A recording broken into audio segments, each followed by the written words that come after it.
Hi, welcome to AwkwardHamster. Today I'm reviewing this portable battery that can power DC and AC. It's by FlashFish. Here's the user manual for it. I'm going to show off some of the pages for it.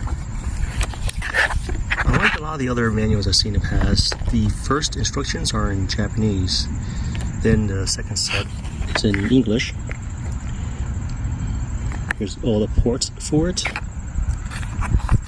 If you want to read in part more detail, just feel free to pause the video.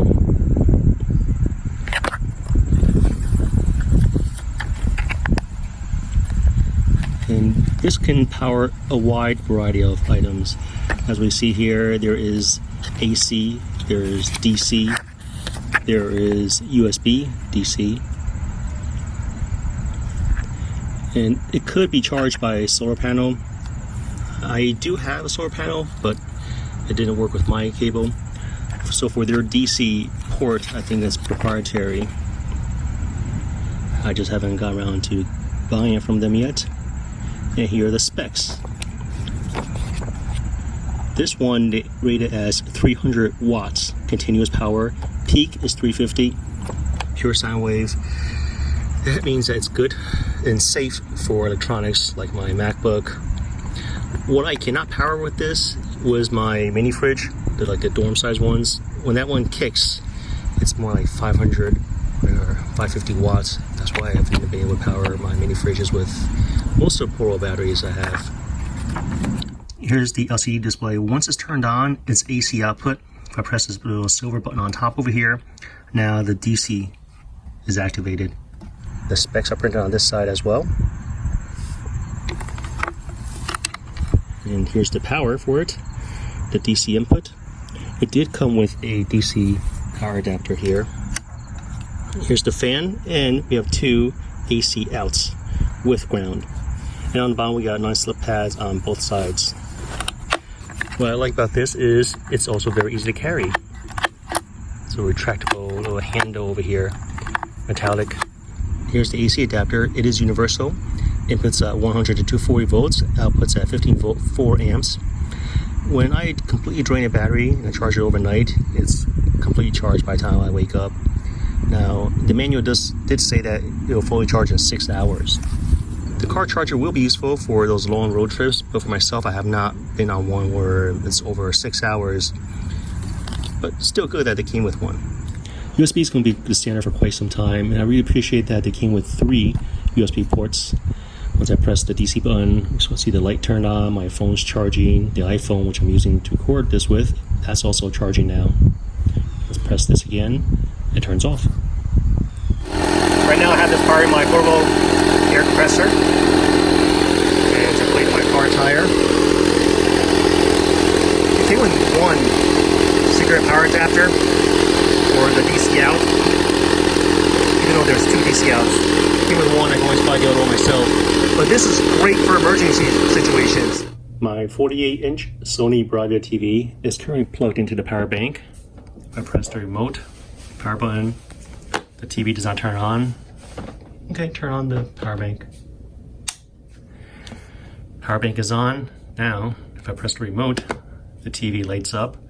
This TV is a LED backlit TV. If I had like a much larger TV, like a plasma, for example, one of those heavier ones, I don't believe it can be powered by it. But with these, it can. Catherine, can you flip the power switch again? Okay. Now the TV shuts off.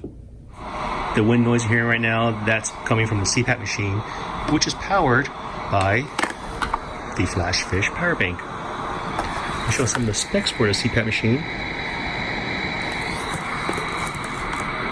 At this capacity, it can easily power this throughout 1-2 nights without any sort of issue. So weekend trips, 3-day trips with long weekend camping trips, someplace where I don't have an outlet near me easily, I just bring this. On the bottom, this is my 1/3 horsepower power drill. This is plugged into the FlashFish power bank, which will happen when I try to operate it.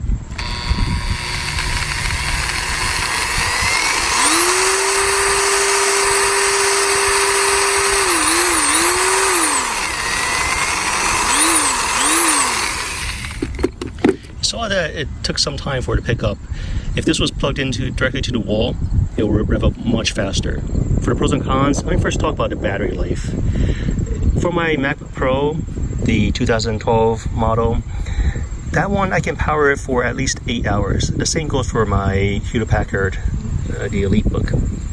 And if I'm editing video on my MacBook, it can power it for about 4 hours. When I'm editing, it does consume a lot more wattage, and a lot more than usual. So that's why the battery only lasts for about 4 hours.